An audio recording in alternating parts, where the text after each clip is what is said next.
right, man. Let's talk about let's talk about word on the street is that Tszyu will be taking on Erickson Lubin in March. Now, Tszyu also did reveal that Erickson Lubin is in the running for his fight in Las Vegas in his first defense of his title, WBO title, which I thought he also had the WBC interim title. I don't know what happened with that because um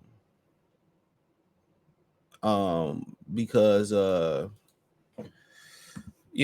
thought Brian Mendoza had the WBC interim title. So I don't know if they just didn't elect to give it to him because he already was a champion or whatever. I don't know how that go, but they still got Mendoza listed at least on Boxing Scene as the WBC interim title. So title list, but let's check out the website to get that together. But those are the video. Share the video, subscribe to the channel, check out the boxing rumor playlist. Um, so yeah, let's see what's going on with these rankings. Let's see. Super. So yeah, they don't have him. So as right now, they don't look like they have an interim champion right now. So that's what it's looking like. So like it ain't no interim champion right now. So you got Jamel, and then ain't no interim champion right now.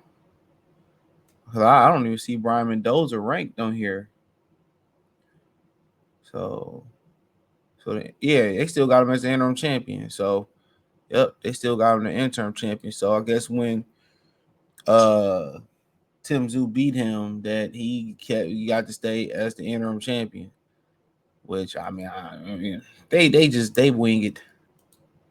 They wing it. We all know that they wing it with the as they go with the rules. A lot of those rules are very fluid. But Tszyu's return, Erickson Lubin in the mix for a possible March defense. All right.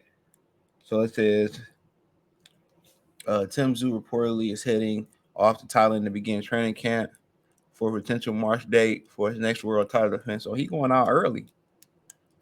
Real early. I mean, Kobe said he ain't had no desire to go to Thailand. I'm like, shit, I know a bunch of brothers that go to Thailand to have fun, so I don't know why he choosing Thailand to train for. Especially if you gonna be fighting in the US. You think he'll lay his hat in the US, but hey, I don't make the rules. I don't even report on them. Last month in Australia, Tszyu made his first title defense of his title bout with a dominant 12-round unanimous decision over top contender Brian Mendoza. There are now ongoing discussions holding an event in Las Vegas with Australian fighters being matched up against top contenders from the United States. No Limit, who promotes Tszyu, would like to stage a card on the same weekend as NRL season launch in Las Vegas. Now, NRL is National Rugby League. I ain't know that shit until I looked it up. So, shit, I thought they were talking about the gun convention or something. But, fun fact, my cousin played rugby down in North Carolina, and the baby played rugby too. So, now you will understand why that motherfucker's so tough. Rugby is a tough sport to play. All right, promoter George Rose of No Limit is looking for several potential options for Tszyu. The man at the top of the list, WCWA World Champion Jermell Charlo. Tszyu was a longtime mandatory challenger for Charlo's WBO strap. The fight never happened as ultimately Charlo moved up to weight class to fight super middleweight King Saul Canelo Alvarez in September. WBO stripped Charlo of his title and elevated Tszyu, who held the interim belt, to full champion status. However, there are several other names in the mix, including contender Erickson Lubin, who recently had won a debated decision over unbeaten Jesus Ramos. Quote, Charlo would obviously be the best, a fight we'd all love, but it isn't something we will be holding our breath over. So, of course, if we can get belts too, we go for the belts. But if not, we go for a fight that makes sense in America. And generally, that's against either an American or a Mexican, Rose told Fox Sports Australia. Quote, Erickson Lubin is absolutely in the mix, And at the moment, there aren't many other people in the division that would make sense for a Las Vegas fight. But there are discussions with every option available. We want to lock it away within the next few weeks and before our December 15th card in Sydney. That way, based on the outcomes of the December card, we can then push on with next year. So I'm hearing this Erickson Lubin. That's the strong rumor going around. That's a good fight for Lubin. It's a good fight for Tszyu. But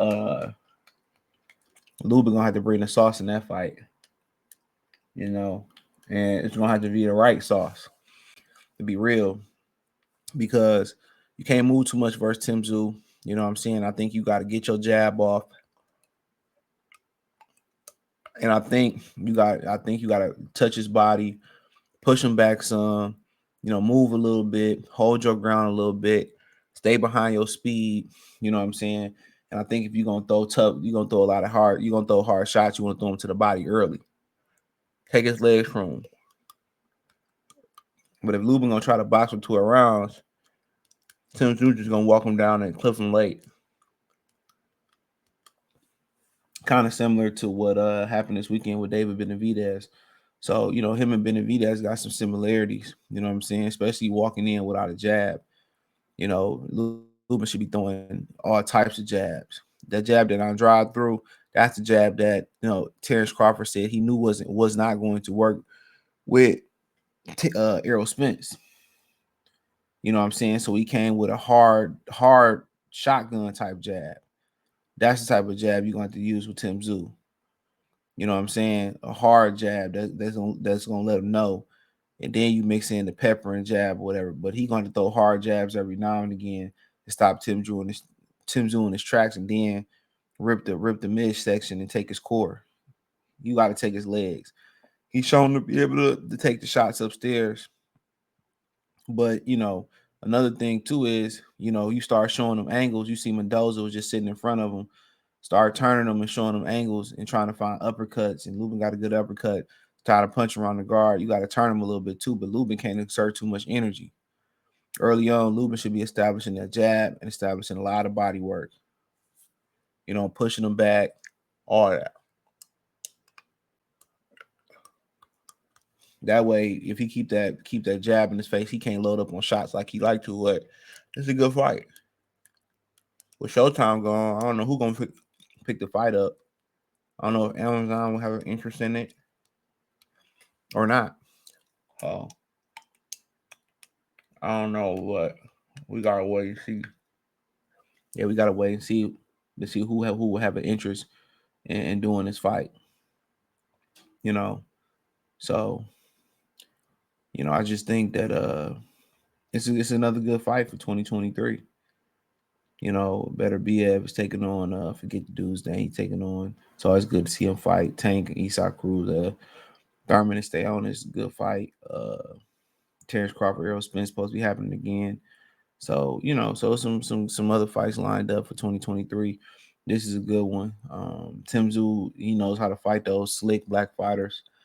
But Lubin got some power. I didn't really see all the Jesus Ramos fight. I heard it was debatable, but I mean, often you see Mexicans getting robbed in Vegas. And this might be one of Lubin's last time to get a title at 154. So, he going to come in shape. And at least he ain't got to go all the way to Australia. So, that's the positive thing about it. But, yeah, I like both fighters, man. I'm a big Lubin fan, big Tszyu fan. But Tszyu a tough out, bro. That style that he come forward, don't waste no energy walking guys down. He walk guys down. The first thing they want to do is, kind of like the Astrograph guy versus Brio Matias. Either they're gonna come out, throw a bunch of desperation punches, and try to keep them off of you and then fade, or they're gonna move excessively and then they don't have no legs and gonna get beat on until they stop. It's a way to fight guys. Andrade did the same thing. You got somebody that's bigger, stronger. Just keep working the body, keep that jab in their face. Hold your ground, some. Just keep working that body. Keep chopping that tree down. Use some angles.